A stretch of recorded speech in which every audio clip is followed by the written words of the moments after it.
program are pre-recorded. Talk of the Town on Super Talk 1270. Super Talk 1270, you're tuned to Talk of the Town. I'm Steve Bach along with Jason Speech against Jason Sunday mornings 10 a.m. with This Week in Energy right here on Super Talk 1270. Jason, my friend, how you doing? Not too bad. Not too shabby today. How you doing, sir? By the way, it's excellent. By the way, for you radio people out there, this is also on video, so we're going to have it on the YouTubes and the Substacks. And for those people out there, that's right. You see that shirt? This is the most popular Christmas shirt you can possibly have. 15-2, 15-4. And Steve, if you don't know what 15-2, 15-4 means, you never played cribbage at the lake. So, anyway. I learned from a master, an absolute cribbage master, because we had a cabin up in Ontario on Lake of the Woods, and Cliff, he was the guy. And I remember, I started playing cribbage with him when I was probably 6 or 7 years old. He taught me the game. We would play, and it's like, and I always had to leave before it got dark because I didn't want to run into a bear running back to our cabin at night. So always had to leave a little right before dusk. And it's like, you didn't want to leave early because it's like, gosh, this game. And I remember like it was yesterday, the day I finally beat him. 14 years old. It took me 8 years to finally beat the master, and I did. And I remember that, like, that is one of my fondest childhood memories. I beat Cliff. I beat Cliff in cribbage, and it was like, wow. It's funny, some of those childhood memories you hold on to, but winning in cribbage, beating the master, life-altering. That's got to be like a 300 game in bowling. That's got to be like a perfect game in baseball. Pulling a 29 in cribbage for you cribbage heads out there, knowing that that's the 31, baby, 31. What is that, nubs or something, or what? Yeah. You get there? So I thought 29 was the nubs. Perfect hand. Okay, well, got one.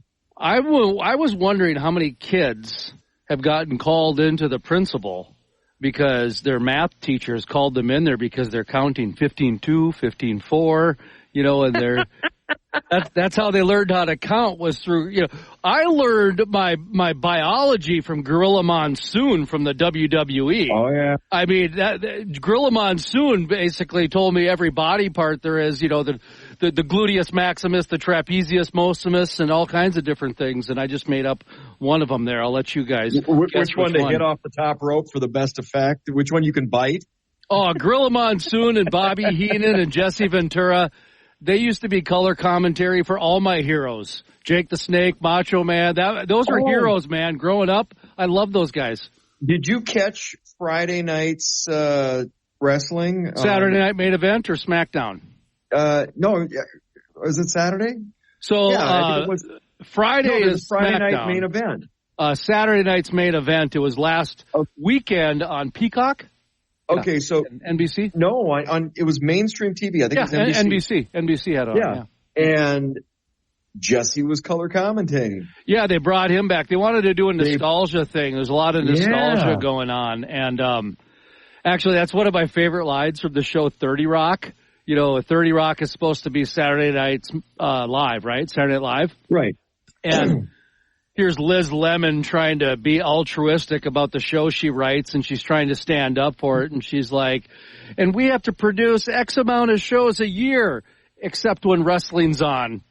Right. Well, it was funny because they brought up Jake Snake, and he was talking about Jake, and I forget the wrestler. He said he never wrestled. There was one big name wrestler he never wrestled. I can't remember who it was.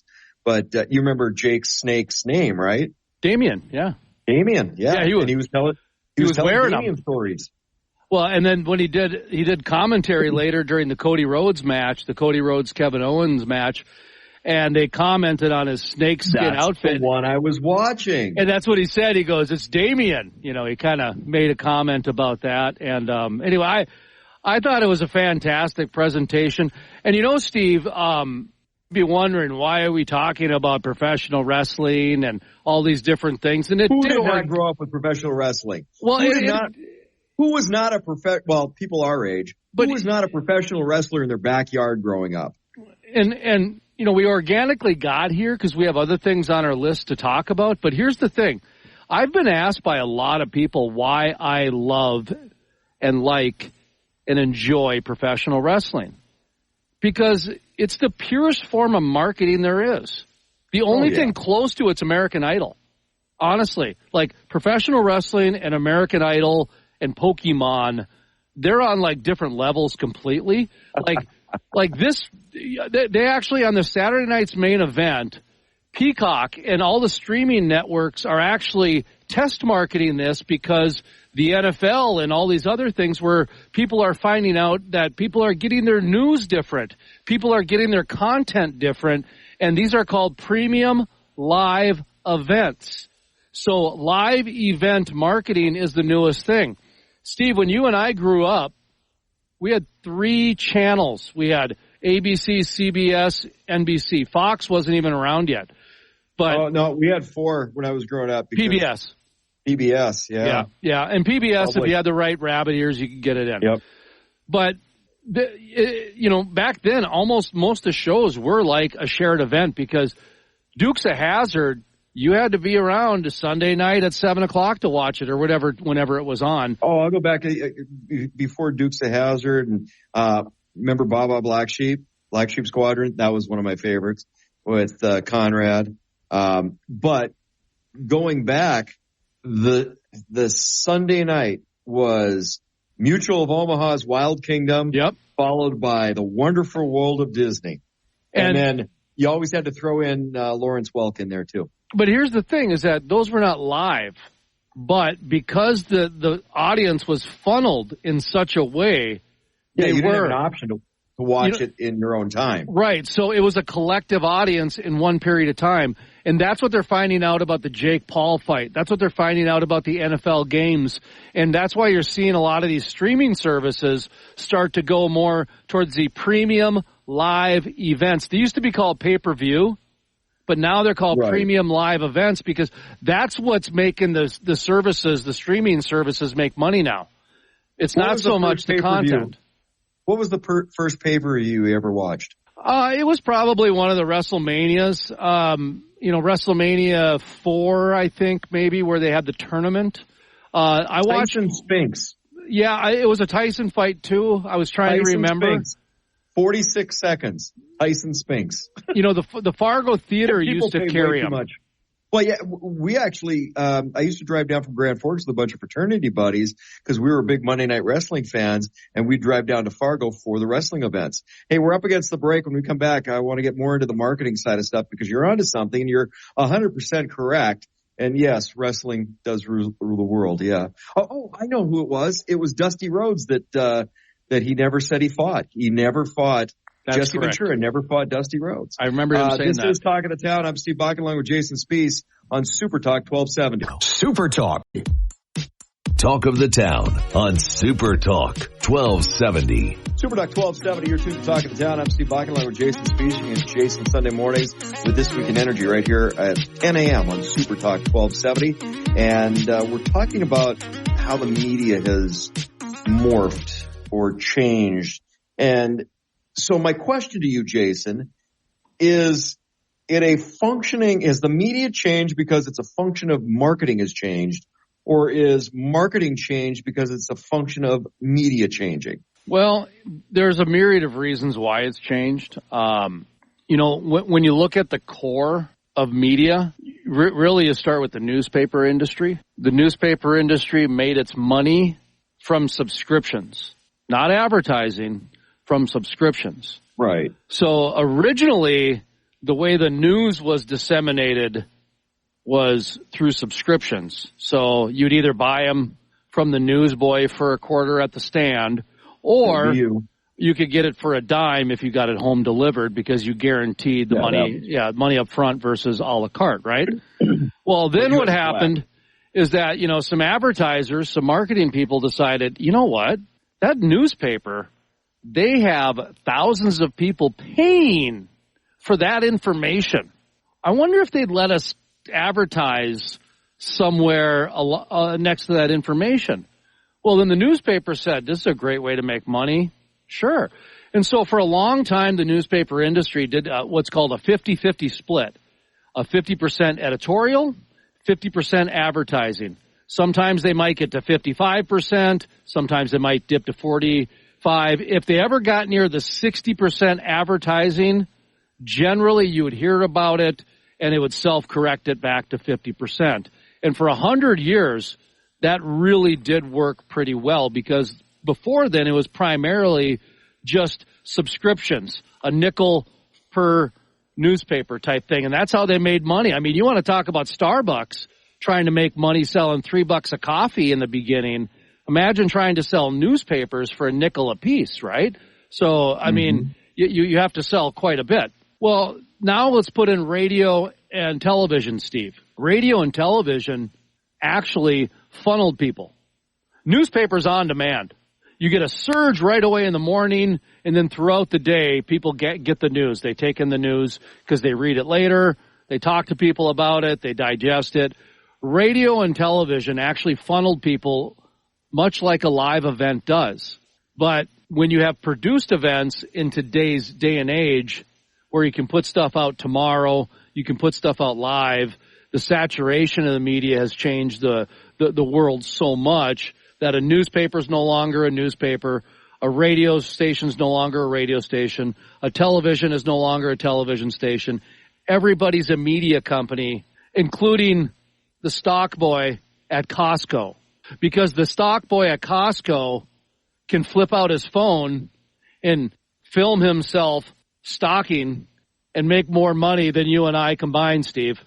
Great example. if there's an accident or because everybody's a content creator now. Mm-hmm. Now you're talking like journalism here. Yeah. Yeah, it's about content creation. And, well, so we've got a facet of that right here. We're doing a podcast on top of our radio show. But the foundation is the radio, and that produces content for other platforms. But if you take a look at what people have become, if there's somebody in distress, a car accident, somebody gets hit by a car, or somebody needs some help, what's the first reaction? It's not about how can I help? How do I go save somebody? How do I break up somebody that's being assaulted?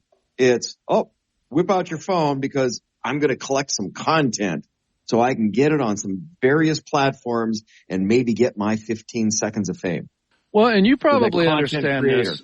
You understand this, Steve, because you've been in the media a long time. And I remember back when I was working at a different radio station and we were fighting floods and we had to reach out to yourself and some other people on the FM side that could demonstrate some news quality because, number one, we needed to demonstrate trust throughout because it was a serious situation with the flood, right?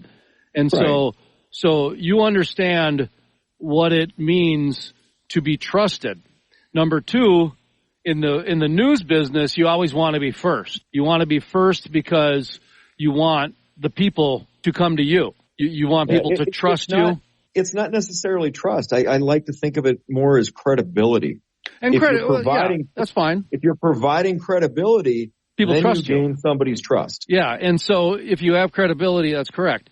And the station that you and I were doing the flood coverage for, they have a 40, 50, 60 year of credibility and trust built in to their foundation. So you and I, completely interchangeable, that type of thing, right? I mean, because it was the brand behind us that was the trust. Okay, now we created trust on our own individually with the help of that brand and everything else along those lines. But, you know, in today's day and age, people want to be first and there's no vetting. So one of the things that we had to do was we always had to vet something. We had to have an editor in the print business, a news director in the radio or television business, for example. And if there was an emergency, like when we did the flood fighting, we had certain protocols and we had certain, people had to have a read the room awareness type of quality, if you will. And quite honestly, a lot of people in radio do, and a lot of people that don't are so self-absorbed that they stand out on that side, so you never ask them to be a part of it anyway. Right. So it's interesting how so much has changed because the clickbait, when people say clickbait, they should say car wreck. They should say car wreck because when why people watch NASCAR. When we talk about the veering of attention, most people use a car wreck as an example. Like you drive by a car wreck and you keep staring at it. You pull out your phone. That's what clickbait is. And so most of the people that are trying to produce content and news, they're putting car wrecks out there. They're putting clickbaits out there. I even noticed Colin Cowherd is even doing a little clickbait on his headlines now. Yeah. I mean, Colin, he's got his own media company now because he sees the handwriting on the wall. His big salary is going to be chopped one day. So he started a company called Volume. So before his podcast, he's like shilling Buffalo Wild Wings, like he's eating them. He's like, good. It's so funny. Well, it's funny until the last couple weeks, and it doesn't matter what your media feed is, Instagram, Facebook, whatever. Colin wasn't on it. You didn't see Colin Cowherd doing the herd on these media platforms. He is now, and that's because of his new brand. We're up against the break. I'm Steve Bach along with Jason Spieshik against Jason Sunday mornings, right here on Super Talk 1270 with This Week in Energy, Sunday mornings 10 a.m. This is Talk of the Town on Super Talk 1270. News Talk Bismarck and Mandan. Super Talk 1270. Welcome back to Talk of the Town on Super Talk 1270. Super Talk 1270, you're tuned to Talk of the Town. I'm Steve Bach along with Jason Spieshik against Jason Sunday mornings, 10 a.m. right here on Super Talk 1270 with This Week in Energy. And we're talking a little bit of media and marketing and wrestling, which brings back great childhood memories. Actually, it's funny. I was sitting at we went down to watch, I don't even remember. I think it was WWF back at the time or WW, whatever. They keep changing the name. It was in Fargo, went to the wrestling match, got done, went to the truck stop to eat something before we drove back to Grand Forks. And there's two guys sitting next to us that look kind of familiar, sorta. I think they're kind of truck drivers. It's the Road Warriors. They were sitting at the counter at the truck stop having a bite to eat with us. That doesn't surprise me one bit. Yeah. Good dude. Have you ever been to Charlie's Cafe? Yeah. On the way to is it Fremont? Fremont. Fremont, Minnesota. So for those people listening out there, in between Bismarck and Minneapolis, about probably 45 minutes outside of Minneapolis, there's a smiling water tower. And it's Fremont, Minnesota, and there's this sign that's been up there as long as I've been alive for Charlie's Cafe. It's kind of like Stuckey's or, one of these places, we got to go there once time. Anyway, so on the way back from a Timberwolves game, my buddy and I, we finally, what was that? Freeport? Freeport. Freeport, yeah, not Fremont, Freeport. I was going to say Melrose, but it's not Melrose. No, the Smiling Water Tower is Freeport. Yeah. Anyway, so we stopped there on the way back from a Timberwolves game, and all of a sudden my buddy nudges me. He goes, there's a picture of Paul Ellery and the Road Warriors behind the cashier there. Apparently Paul Ellery's from like 2 towns over.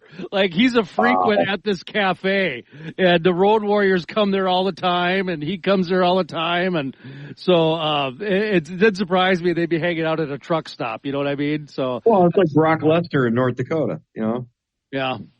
Yeah. So, but, speaking of economic development, sure, we'll call it that. Sure. Waterfront project kerfuffle, huh? Little controversy on the waterfront project, Steve? Yeah, a little contentious going on right now, and it's about, ironically, water access. Now, former Mayor Bismarck, current county commissioner, Burley County Commissioner, you have a different perspective and a different view than the average person here. So give us kind of the just overview of what the project is and what's happening. Well, you got to back up a little bit. And remember, I look at everything through an economic development lens. So how do you cash flow? Because you need to make money to save money. And the way that works is you figure out a project that is going to generate revenue, and that keeps it a project off of the backs of taxpayers. Pretty simple, right? Simple math. But you got to cash flow first. Well, economic development happens in an orderly fashion, and you can't get out of sequence with it. So you need to figure out the project that's going to generate revenue. And then that revenue, the profits from that revenue, are going to pay for the project and then be seed money for the next project. And it's a domino effect. And it's next project, next project, next project. And we've gotten a little out of sequence here. And you got to remember, Jason, when I was mayor, I pushed waterfront development hard. And that's what's missing in the Bismarck Mandan community is we need waterfront access. We need waterfront development. We need amenities so that the community is a destination. People come here.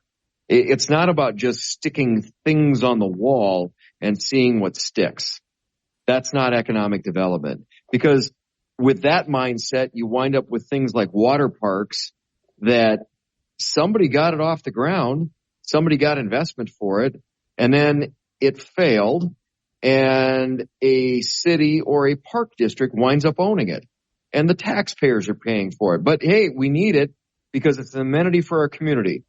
Okay, that's a little argument, but you're not bringing money into the community. You're taking dollars that are already there. You're not adding to it. That's not economic development. So there's a project which I was supportive of if it would have been in sequence. It's a good project. Group that wants to put an amphitheater on a hillside in Bismarck. Problem is, they want to take out a boat landing in the process. Well, that's not adding access to the river. That's taking away access to the river. So it's 3 steps back, and you're not going to get the half step forward. I mean, it's out of sequence. It's wrong. It's just, that's not how you do things. When you take a look at economic development in Bismarck, okay, what makes money? Well, it comes back to riverfront access and river access and some public marinas. They cash flow. They're cheap. They're easy to put in. They make money, generate revenue, which is seed money for the next project. So you're not putting things on the backs of taxpayers.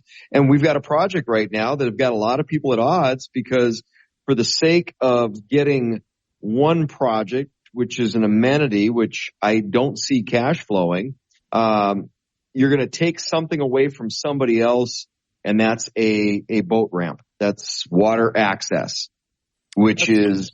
Well, that's not economic development. That's not economic development. No, you're actually taking away economic development. That little shiny bauble, I don't see it cash flowing, which means what's going to happen to it? It's going to be, the project is going to wind up being acquired by either the city of Bismarck or the park district of Bismarck and be on the backs of taxpayers forever. Because once it's built, you don't want to waste the investment. You don't want the amenity to go away. But when it's not making money, what typically happens? You wind up with a water park. You know what you know what would be interesting? Pay for it. You know what would be an interesting economic impact study, Steve? Is what is the economic impact removing a public access from a body of water? Because when you remove public access, you're impacting boat sales, rod and reel sales, skis, life jackets. There are so many water sports that people that are not living on the lake do through public access. And it almost seems like that was ignored.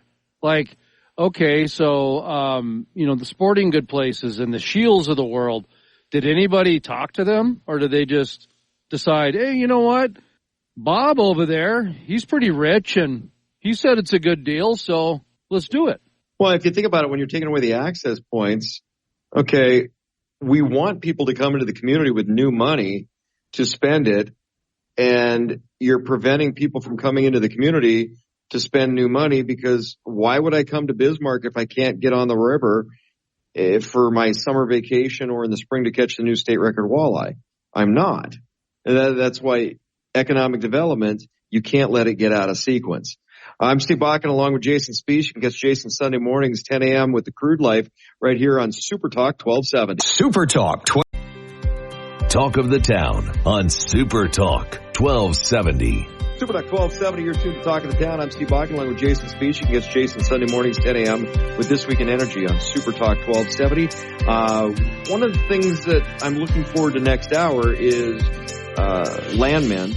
And you are doing a preview of that show, kind of an overview. Looking forward to that next hour. But one of the things I wanted to talk about was we've got a lot of changes in politics going on, both on the federal level and in North Dakota here on the state level. We got a new governor. Thank God.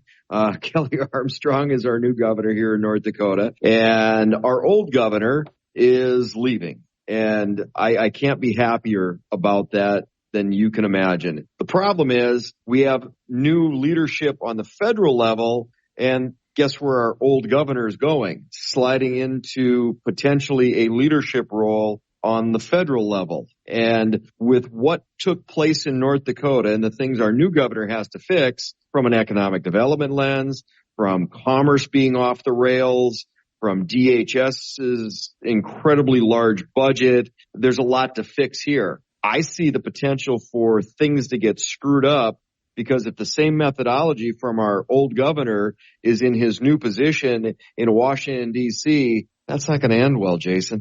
The next 4 years are going to be very interesting, Steve, to see what actually happens. Not what they say is going to happen. Not even what they say is happening. To me, it's going to be interesting to see what actually happens. And just to give you one example before we get into some of this new leadership, to say that a Republican in North Dakota now is fiscally conservative is not a correct statement. No. The government has grown. Well, when Senator Hoeven was governor, it doubled in size. Well, you got to back up though. You got to back up. No, I know, but we're just kind of the whole thing. Yeah, we'll just kind of go through quickly. Started with here. Ed Schaefer, but remember where North Dakota was at the time. North Dakota was an exit strategy. Yeah, I it's know. like you graduated high school, you had to leave. There were no economic opportunities. If you were a kid growing up on the farm or the ranch, one could stay. The other 4 or 5 kids had to go somewhere else. Usually it was to Minnesota or Minneapolis, but you had to leave. There were no opportunities there for you. Ed Schaefer came in, got a handle on the economic development side, and some of that started changing because he realized you had to grow government a little bit to provide the services and the amenities that people needed to have opportunity here. Mm-hmm. Senator Hoeven, under his tutelage as governor, took it to an entirely different level. He also created the Commerce Department under the guise of growing government for economic development here in North Dakota. Now let's pause for 1 second because the reason we're even talking about this is we're just kind of mentioning reality versus narrative. And the reality of U.S. Senator John Hoeven when he was governor is that he doubled the size of the North Dakota government, and that was the first time in the history of North Dakota that happened, including every Democratic governor, every Republican governor. That's at least what I was told by North Dakota State University. Right, and Republicans typically are not the growing government type. Not when you campaign on shrinking government. Right, and then under Jack Dalrymple, it continued to grow. And you know, Jack Dalrymple, one of the things that people think that he kind of did at the end of the day was kind of converted the Bank of North Dakota more into a mini Federal Reserve. Oh, yeah. You know, really, because he kind of, I mean, like, you can't even really get a bank account there anymore. You can't do online banking at the Bank of North Dakota. You got to go drop your deposit down physically. Like the amount of cumbersomes that they put between the consumer and the bank for the average person in North Dakota is unbelievable. I mean, if there's any beginning writer out there, journalist, do that story. Do what it's like to go get a bank account at North Dakota, and then versus if you're a corporation. So anyway. Right. And then under Doug Burgum, it exponentially went crazy. I think it tripled at the end of the day. Yeah, and part of the problem was you had a governor who was using the Commerce Department and growing the Commerce Department for his pet projects and backstopping all these pet projects with the Bank of North Dakota and the Legacy Fund. I'm like, he was using the Bank of North Dakota as his own personal piggy bank, and the Legacy Fund is his own personal bank account for special interests, special needs, and special projects that were run through the Commerce Department. And I tell you what, I seriously hope if some of the conversations with our new governor hold true, is the Commerce Department needs to either go away or get completely overhauled. But I'll add one more thing to that. The Bank of North Dakota needs to get completely overhauled, because the Bank of North Dakota has become a despot in the state of North Dakota. It's not for the benefit of North Dakotans anymore. It has been completely bastardized. And if the Bank of North Dakota doesn't get a good flushing and a good cleaning, we're not going to fix the problems in the state of North Dakota right now. Do we got time to go through the new energy leadership? Absolutely. Okay, we got 2 minutes to knock that out, and that'll lead right into Landman. Yeah, and so the legacy fund is tied to the oil and gas revenue. The Commerce Department is appointed, and therefore it's been weaponized by many people's opinion and belief, and especially those on the receiving end. So that's where it's coming in to be. Now, Doug Burgum has grown government more than any other Republican in the history of North Dakota. So I wouldn't call him a Republican. He's a globalist. And so I see him growing. Republican of him. I see him growing government further, and that's one of my concerns on a federal level. Is I actually think he'll be terrific for oil and gas. I think he'll be terrific for all forms of energy, because they need it for the AI centers. They need energy for the data centers, and that's what Doug Burgum is. He's a disciple of Bill Gates, who is all in on technology, and they need the technology to be powered by oil, gas, and geothermal. And that's what I think, Steve, is that you're going to see Doug Burgum very favorable to all forms of energy, because it benefits technology. And technology now drives governments. Okay, so you just saw what happened in Japan. Japan says they're going to be 100% reliant on nuclear by 2040, I think the number was, because they realized that that's the path of energy independence. Mm-hmm. So if there's not an investment in states like North Dakota, because you have to have stable geology, you have to have geologic stability, or you cannot do, that's like the number one thing you need for being able to do nuclear.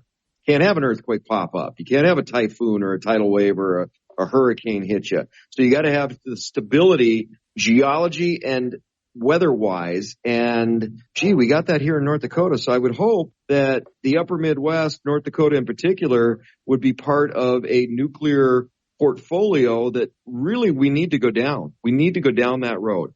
I didn't realize that about Japan. And that's interesting, because a lot of things are coming out of Japan over the last 20 years, some of the economic stimuluses. And they're a big leader in the hydrogen market as well. Absolutely. So with seeing what they're doing on the nuclear front in conjunction with how heavily invested they are in hydrogen, it's very interesting. Coming up next hour, we got Landman review with Jason Spies. Jason, always a pleasure, my friend. We'll see you on Sunday morning, 10 a.m. with This Week in Energy right here on Super Talk 1270. Talk of the Town, weekday mornings starting at 9 on Super Talk 1270 and the free Super Talk 1270 mobile app.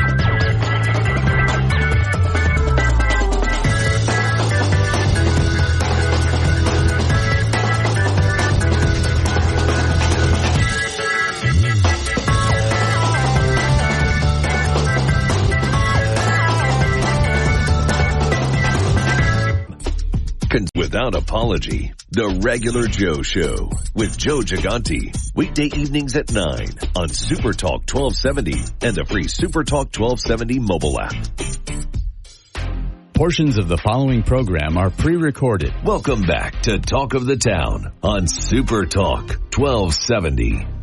Welcome back to Super Talk 1270's Talk of the Town. My name is Jason Spies, sitting in here for Steve Bakken for the final hour. Warren Martin is our guest. Oil Man reviews and reacts to Landman is the title of this next hour, where we talk about Landman, the series, available on Paramount Plus, streaming exclusively on there. The Crude Life has a content partnership with Paramount Plus. Of course, This Week in Energy, you can hear Sunday mornings right here on Super Talk 1270.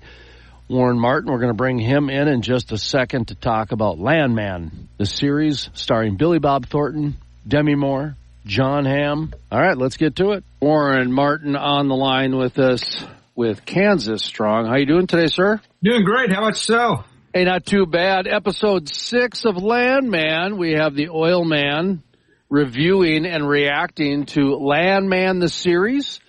Yeah. Streaming exclusively on Paramount Plus. The discount link is available down in the description. And if you like what you hear, subscribe. I never ask people to subscribe, Warren, and when you watch YouTube videos, man, that's all they do. That's all they do. Everybody starts with it, they end with it, they'll put it in the middle. And a lot of the old school kind of journalist people and media people, that's still kind of pandering.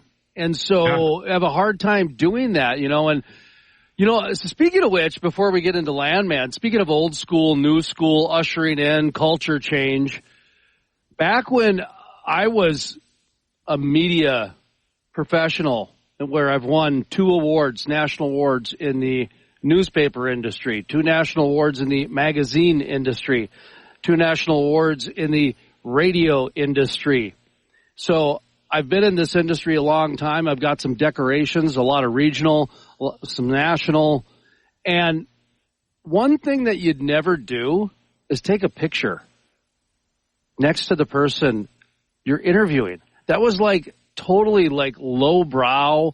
That was like Bush League, so like if you interview a CEO, you don't just stand next to him, put your thumbs up, and now that's the norm. Like there are people that's the whole reason they do the interview is just for that social media picture. Warren, times have changed, Warren. I mean, dogs playing with cats. Are you kidding me? They have changed dramatically, and the reality is you're exactly right. That's become from something you never did to becoming the very first thing you do. You get together, you take a social media picture, you put it out on Facebook, social media, Twitter, Reddit, whatever you want to put it on, and you put it out there everywhere because we become a clickbait society. And the reality is behind that is a lot of times it overwhelms the actual conversation where the meat of the content is, and people miss out on the meat of the content. I've never asked for subscribers for anything that I do. I do a weekly devotional series. We have other things that we send out on a regular basis. I never ask for subscribers because I'm afraid that once they subscribe, they won't like what they see and they'll unsubscribe. And, that devastates me. So I just, if you want to subscribe, you'll figure out how. I figured I'll just put it right there. Right there. I put it in the background. Please subscribe. There you go. I put the elf hat above it. So subliminally, as people watch. Well, let's tie in some of the social media. Let's tie in, it says it's streaming exclusively on Paramount Plus. This is not on FX. This is not on AMC or one of the other cable channels that started creating original series content. This is Paramount Plus. And when you take a look at what Landman has done is it's created some snippets that have really gone viral within the oil and gas industry. I know you mentioned in our past interviews that you've received a number of those different little 3-minute, 5-minute clips from the series. There's probably 3 or 4 that come out of each episode.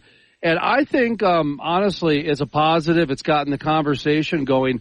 I don't know if it's as effective as the industry would want it to be, as in if I go to an Applebee's, if I go to a laundromat, if I go to a Walmart, I'm not sure the amount of people talking about Landman is the number that they'd want quite yet, Warren. It's a great series, but I don't think we're moving the needle for a conversation piece, even with some of that social media. But I think a lot of it's just being shared within the industry. How about you? Yeah, and I was actually thinking about whether or not to bring this up on this show or not. But, in our past interviews we've done, I've received a couple critical comments based on what I put out there, because people just have disagreed with me that they don't agree with me that the show is not showing the oil industry in a positive light. I never said that. I said that it's not true to the oil and gas industry. It's an exaggeration. It goes to the extremes on both sides. And I've also stated that, many times in the plot, there are very powerful statements that are said, but they're offset by what leads into them or what goes out of them or what immediately follows them or precedes them, that kind of waters them down. And my claim that I've made several times on this show is that if you are already favorable towards the oil and gas industry, you're going to watch this show and you're going to go, yeah. I've talked with several landmen where I've talked with them about how Taylor Sheridan in the script is kind of playing both sides. And their response to me was basically, we don't care as long as we look badass in the end. And that's kind of what the Yellowstone thing was. Yellowstone was not an accurate portrayal of the ranching heritage that takes place in the United States, but it made ranchers look cool. And so you had ranchers that rallied around that idea of Yellowstone. You got Yellowstone paraphernalia that's out everywhere, and they rallied around it. You see the same thing happening with this show, where the oil and gas industry is really rallying around this show because it does make us look cool. It makes us look like we're in a really cool industry, which we are. We're in the industry that is providing the lifestyle that we depend upon every single day. But there are payouts that go with that. And the fact of the matter is that even though with all the criticisms that I've received for the views that I've put out in regards to the script line, is I'm not sure that this show is actually crossing that line to moving the favorability towards the oil and gas industry. I have absolutely no doubt it's bolstering the favorability of the people who are already favorable towards the oil industry. But I don't think it's really reaching that line where it's increasing the favorability to those who are unfavorable. And that's been my criticism up to this point. Mr. Warren Martin, hold that thought. We're going to take a brief pause, continue the Landman Talk, and we come back. My name is Jason Spieth, sitting in for Steve Bakken. Warren Martin is our guest for this hour, and you're listening to Super Talk 1270's Talk of the Town. Super Talk. Talk of the Town on Super Talk 1270. Welcome back to Super Talk 1270's Talk of the Town. My name is Jason Spieth, sitting in for Steve Bakken. Warren Martin is our guest. We're talking about Landman, the series, streaming exclusively on Paramount Plus. Discount links are available at The Crude Life. We have a content partnership with them. Let's bring Warren Martin back into the conversation. The one thing that I've noticed, too, is that within the echo chamber that an industry can create, it's very distinct in the oil and gas industry.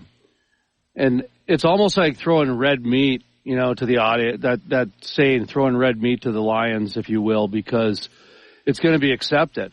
And so the low-hanging fruit and the easy pickings, if you will. But, again, I go back to, like I said, if I go to an Applebee's, if I go to a Walmart, if I go to a truck dealership, if I'm going to an oil change and I strike up a random conversation with somebody, are they going to have this conversation with me? Or are they going to go and talk about Yellowstone? Or because Tyler Sheridan, easy comparison, easy lateral move. Talk to a stranger about this type of a thing. I am having a little trouble talking to average people that are not in the industry about this as a conversation piece. And so I just wanted to put that out there. Interesting, you're having a little bit of feedback. I'm having a little bit of a science project and a little bit of a feedback, too, based on the science project. And so that's good note comparison, if you will, as we kind of go through this a little bit. And does that mean that you're about to fire me? Is that what that means? No, heck no, man. This is I think this is fantastic. It's well, if I can make a comparison to it, I think I can sum it up very clearly. You got Chris Wright, who is the CEO of Liberty Energy, and is named to take over as Energy Secretary of the United States if he's confirmed going forward. I think that's a great name. I think it's a great place to be. Chris Wright really came to prominence and got onto the social spectrum when nationwide with the purchase of North Face jackets. And he wanted to buy North Face jackets for his entire team that had their company logo on the chest of them. And North Face refused to print those jackets for them. And so Chris Wright wrote an open letter to North Face basically saying everything you make at North Face is made with petroleum. It's completely dependent upon petroleum. And so you're being very hypocritical in the fact that everything you use is made from petroleum, but you won't put a petroleum company on the logo of your jacket that you're going to send out. And that's what really launched him to prominence. Now, what's interesting about that story is if you go talk to people in the oil and gas industry, the vast majority of the people in the oil and gas industry know that story. You go talk to anyone outside of the oil and gas industry, unless they have a direct contact to the oil and gas industry, they know nothing about that story. And so that's the echo chamber that the oil and gas industry oftentimes finds itself in, is that echo chamber where we're all sharing information with each other, and we don't realize that it's not, we think because it's all over my feed, it's all over, the people, my friends' feeds, therefore everybody knows. But the way the algorithms work, we have very closed networks, and that does not mean it permeates into the totality of society going forward. And so that's the same thing that I see happening here, where most people in the oil and gas industry know about the show Landman. They are sharing content from the show Landman. They're excited about the show Landman. And, it's they see it as a very positive thing going forward. I don't see it really crossing that line to reaching people that are outside of the immediate or at least secondary tier of people who are connected to the oil and gas industry, and certainly hitting that point and changing the favorability towards the oil and gas industry. And so that's where most of my criticism comes from, is that there are ways that you can talk about the oil and gas industry that does permeate that does change the favorability. And so I hope this show continues. I think it's gaining great conversation. It's beginning to build conversation. Every week I talk to new people who are starting to get into the show. And so I think that it still has the ability to move in that direction. And as we know in streaming world today, what it first comes out doesn't necessarily mean what the impact of that show is going to be. A lot of times a show will come out, can be completely out, and then it really hits and crosses that line. And I'm hoping that happens down the road, but, that's just where I see it right now, is that everybody in the industry knows about this show. Most people outside of this industry don't know about it. That's a really good example of Chris Wright with North Face and even Patagonia to some degree with the feud there. People outside the industry have no idea what you're talking about. Yeah. And you bring it up and they have absolutely zero idea. And it even to a lesser degree, Hard Knocks. So I don't watch Hard Knocks. I watch a lot of sport. I consume a lot of sports, but I just don't have time for Hard Knocks. There's certain things. There's only so many hours in a day, and there's only so many things that you can consume. And so I've never gotten into Hard Knocks, but when I listen to anybody who's a sports announcer or a sports pundit or sports talk radio, they all watch Hard Knocks. They all watch it, and they talk about it. And that's what this kind of reminds me of. It reminds me of that, too, where it's like an industry-specific show, and it's like resonating very well within the industry, but outside of the industry, it's just not Chicago Hope. It's just not ER. It's just not, any one of those Law and Order ones where it seems like some kind of forensic crime or some kind of hospital show. Those are the only ones that break through to the mainstream there, Warren. It seems like that's the only way, but, the difference between those shows and this show is the fact that you're going to be hard pressed to find someone who hasn't been to the ER or to a hospital. Most of us are born there. It's a shared experience that we all have in common that we're going to touch on. We either have touched on, currently touching on, or going to touch on, and we know that in the future. And so that's a real world experience that all of us can see ourselves in. This is a little different from the perspective of not very many people are going to be in the oil patch. Not very many people are going to be a part of an oil and gas company. And so it's a little bit harder to permeate that society. Even comparing it to Yellowstone, you look at the number of oil and gas workers that are working across the United States compared to the number of people that are working in the agricultural industry. That's a huge difference in demographics, where you have not only the people who are working actively in agriculture, but the people who are second and third generation that when they were a kid worked in agriculture, or when they were a grandkid helped out their grandfather in the farm. In the oil and gas industry, you don't take your grandkids out to go check wells. Warren, hold that thought. Let's come back to that. You bring up a great point. Warren Martin is our guest. My name is Jason Spies, sitting in for Steve Bach. And Landman, the series, streaming exclusively on Paramount Plus, is what we're talking about. And you're listening to Super Talk 1270's Talk of the Town. Talk of the Town on Super Talk 1270. Welcome back to Super Talk 1270's Talk of the Town. My name is Jason Spies, sitting in for Steve Bakken. Warren Martin is our guest. We're talking about the series Landman, streaming exclusively on Paramount Plus. Discount links available at the Crude Life. Available at the Crude Life. Also, This Week in Energy, which is available right here on Super Talk 1270's Sunday morning lineup.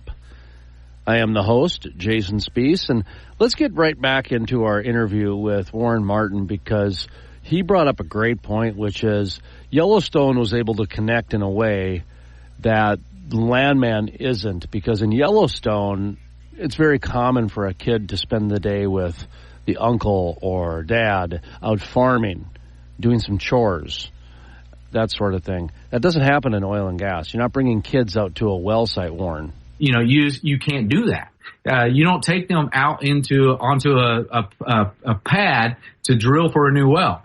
You just don't do that. And so it's a very different dynamic where there's not as great a pool of population that has a readable connection to this industry. And so a lot of this show is built upon social dynamics, with what's happened with Cooper and the fights he's gone through, what's happening with Tommy and his ex-wife, and them restoring their relationship, his daughter, the financial payouts for wrongful death suits, those types of things. I won't say wrongful death suits. That was wrong, for a death suit. In lieu of a death suit. All of those things are things that are more readily accessible a lot of times to people than the oil and gas industry. And it's trying to bring all of those in to build that connection with the audience. Landman, episode 6, Beware the Second Beating is the name. We should probably get into the review reaction time here. Warren Martin is our oil man, and we're reacting and reviewing Landman, the series, streaming exclusively on Paramount Plus.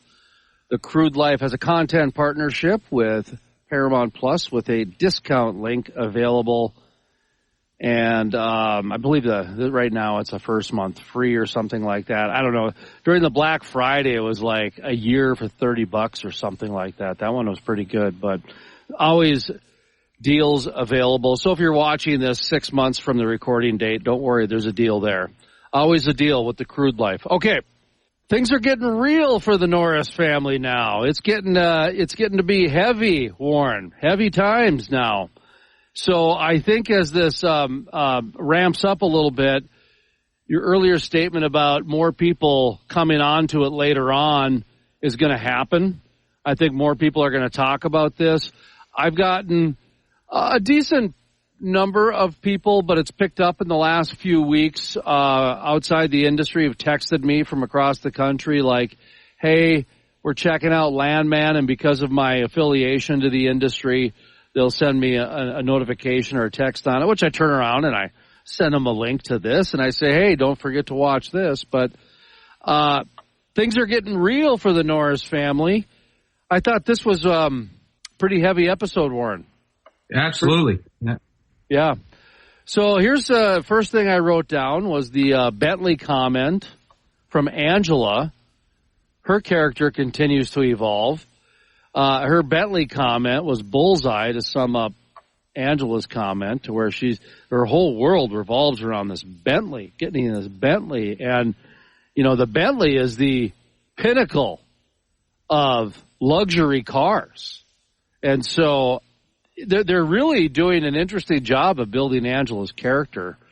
And I think they plucked her right out of West Texas, man. I think her character's dead on. And some people think her character is an exaggeration or it's made up. Warren, I've met girls like her. Outside of West Texas too, but definitely down in West Texas. So, has anybody asked you about her at all, wondering if her character is a real thing? Because even her outfits are just spot on, in my opinion. Yeah. No one's really asked me about her, but you also have to remember that you're talking to a guy who writes devotions on a weekly basis. And so that's generally not the type of conversation most people are wanting to have with me, personally. And I will say that I'm married to what I believe is the world's most perfect woman in the world, and a woman that has, fortunately for me, working in nonprofits my entire life, she's a woman that has never wanted a Bentley. But I think she does hit the nail on the head with a division between when you go to an oil and gas conference, when you go to any conference of any industry anywhere. It's easy to separate the three categories of people that are there, and the three categories of people are there are the people who have made it, and they're the ones who are the leaders, and everybody knows they're a leader. They know they're the ones that are driving the industry forward. Then you got all the icons, and she would fall in the category of the icons where everybody knows beyond a shadow of doubt they haven't made it. But they're looking for that icon, in her case, the Bentley, that she can hang on to say, I am of this status. And looking for anything they can hang on to try and say that they're of that status when everybody knows they're not of that status. And then you got the vast majority of people that are there just to do the work. They're there to fulfill their job, to make the world a better place, move forward, provide for their family, and do what needs to be done. And I think this show's really kind of established her as that role of the icon, someone who's looking for those iconic shows that establish her in a certain category when she's actually contributed nothing to what the industry is actually trying to do. Somebody who finally contributed to the program, Demi Moore Talks. Talks. I was surprised. I've been waiting for her to become a part. And I'll be honest. I'll be honest out there. I kind of secretly, and I thought about saying it a couple times, and I probably shouldn't say it now because we're already at episode 6, so I don't know how it would happen in the next 4 episodes. But, she's been a silent part of this, and I'm like, Demi Moore being silent throughout this entire series. And so on the back of my mind, I was thinking, they're going to knock off her husband, and she's going to take over the oil company. Oh, wow. And that's where her presence is going to come from. And then it just never a word. And so my hope is revived that she is going to become more of a central role in this show. Mr. Warren Martin, I'm going to ask you to hold that thought for just a moment. Let's talk more about the Demi Moore and some of the women and some of the things that are being introduced here into Landman, the series streaming exclusively on Paramount Plus. My name is Jason Spees, and you're listening to Super Talk 1270's Talk of the Town. 1270. Welcome back to Talk of the Town on Super Talk 1270. Welcome back to Super Talk 1270's Talk of the Town. My name is Jason Spees, sitting in for Steve Bach. And one more segment to go. We're talking about Landman, the series streaming exclusively on Paramount Plus. Discount links available at The Crude Life. We have a content partnership with them. Much of these interviews are also available on This Week in Energy, which airs Sunday mornings right here on this station, 1270. Warren Martin is our guest. Let's get back into it. We're going to talk about the women now, Warren. We were talking about Demi Moore before we went into break.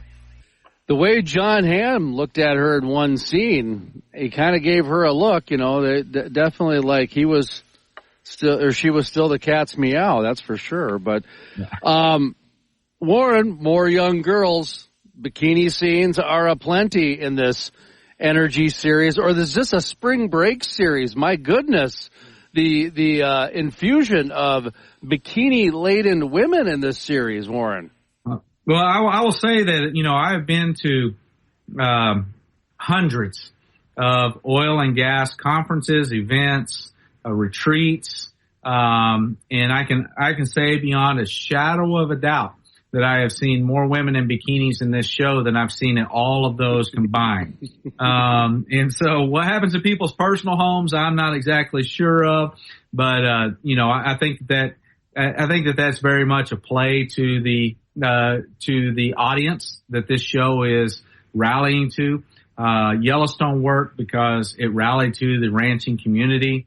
This show can only work if it garners the support of the base. The base is the oil and gas industry.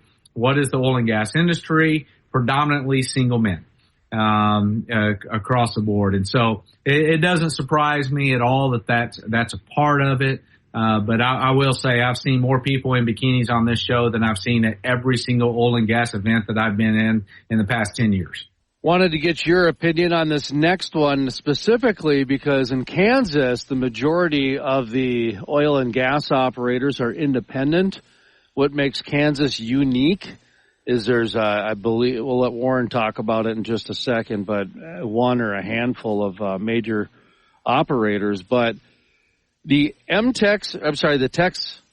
T-Mex attorney, as they're walking in the beginning, sets the tone. Little more character development, old small mom and pop oil company, attorney's ethical, and then you have this young corporate lawyer who's ruthless and cutthroat, and as they're walking up and really kind of set that tone a little bit, and I wanted to ask you about what is your opinion and what is your reaction on that? Because you represent mostly independents, you mentioned before like 80-some% of the operators, or maybe it's higher than that, are small mom and pops. And those two attorneys walking up there, that's what that was. That was the small mom and pop, worried about the 401k, worried about screwing over the employee, trying to do what's right.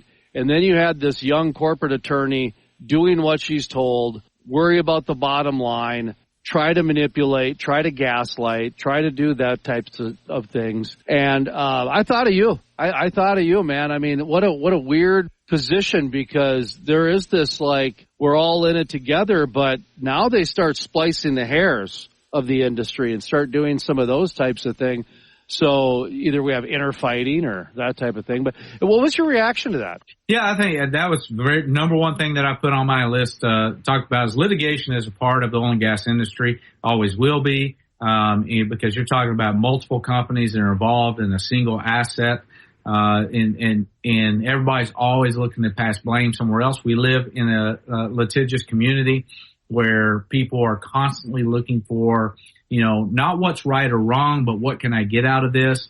And we are all kind of geared towards, you can even talk to my wife's a middle school teacher, and she has students that when she gets onto them occasionally will look at her and say, my family's going to sue you.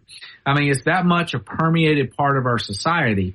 And so a lot of times companies and corporations, they try and get ahead of that and they try and cut that off before any lawsuits start and do the payoffs and all of those things. But I think what you really saw between these two lawyers that was coming there is really what the difference between big oil and really in any industry that you want to look at. Big industry versus independent industry.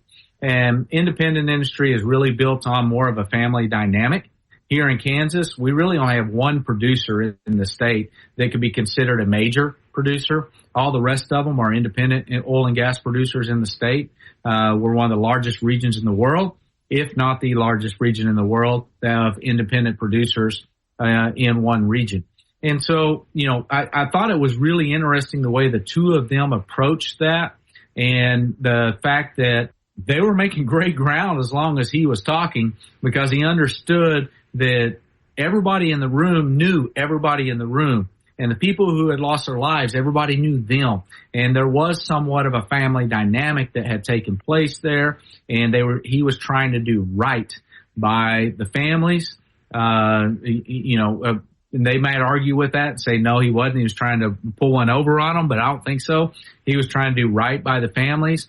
At the same time, you had the lawyer on the other side that didn't know anyone in the room, didn't know who it was that died, and was trying to do, quote, right by the company, which is pay out the least amount of money you can and get out of the door.